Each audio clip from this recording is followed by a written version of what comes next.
Yeah. I mean, corruption is very difficult. Corruption, in my opinion, is a disease. Once it reaches stadium 4, like cancer, it's very difficult. But corruption, in my reading of history, corruption will destroy countries, nations, and regimes. So, I am determined to try to cut down corruption, and then sometimes the only thing is you must give the example, right? So yes, when I became Minister of Defense, the first night I became Minister of Defense, I remember I called in all my relatives, my nephews. I don't know if my brother was in the room, but I said, listen, I'm the Minister of Defense. Yeah, you guys cannot go into the Minister of Defense for any defense contract, right? Understand that. So that's what I try to do. But of course, after 2-3 months, business people are very creative, right? Especially Indonesian business people. So they will find ways and means. And then one day I found one of my nephew coming to me, right, with a project. I said, oh, come on.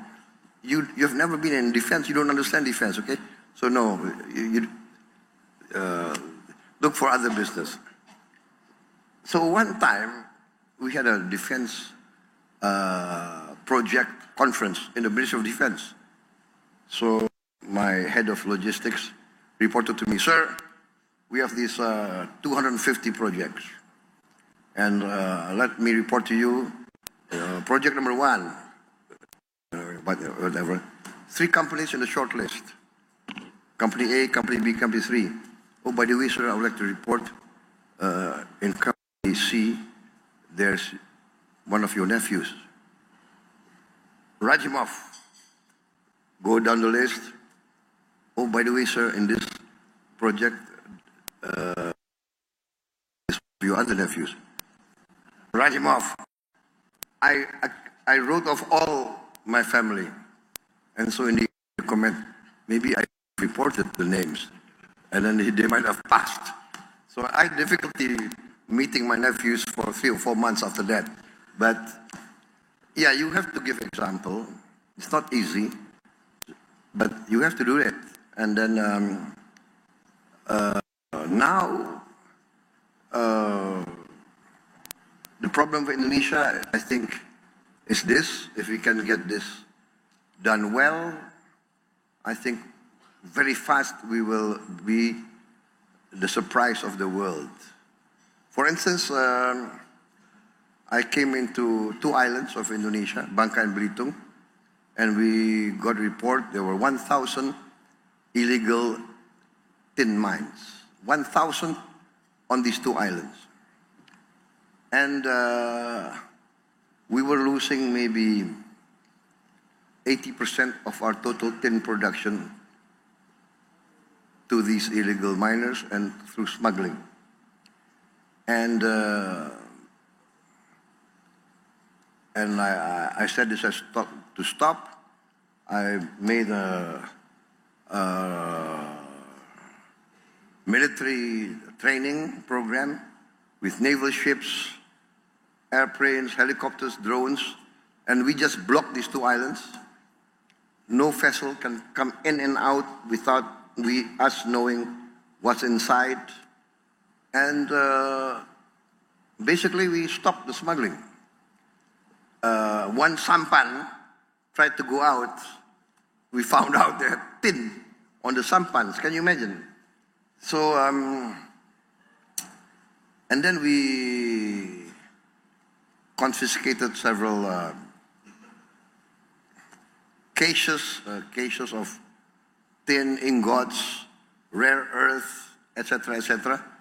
We calculated that we saved our country about a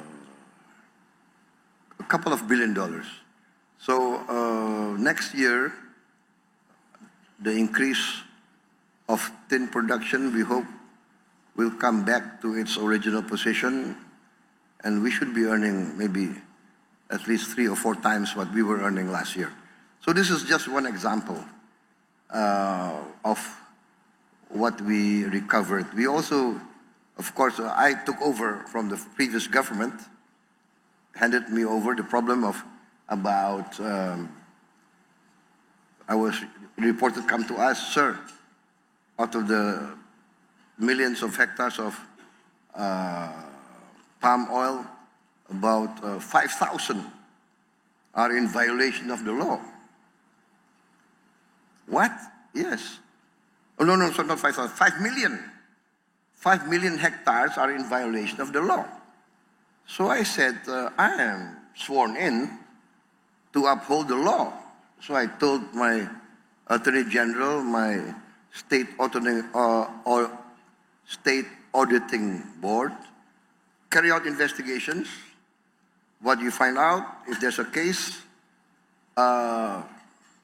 terminate their concessions.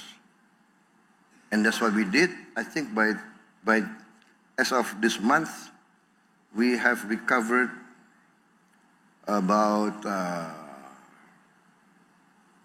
3.7 million hectares of plantations that violated the law. One plantation, 2 plantations, one was 50,000, the other 50,000, violated the law. There was a Supreme Court decision to confiscate those 2 estates, those plantations. 18 years ago, Supreme Court of Indonesia decision, not carried out for 18 years. The Attorney General came to me and said, what, Supreme Court? Inkrah, so no more ways to appeal. So I said, carry out, execute. Sir, this and that, what? You guys afraid?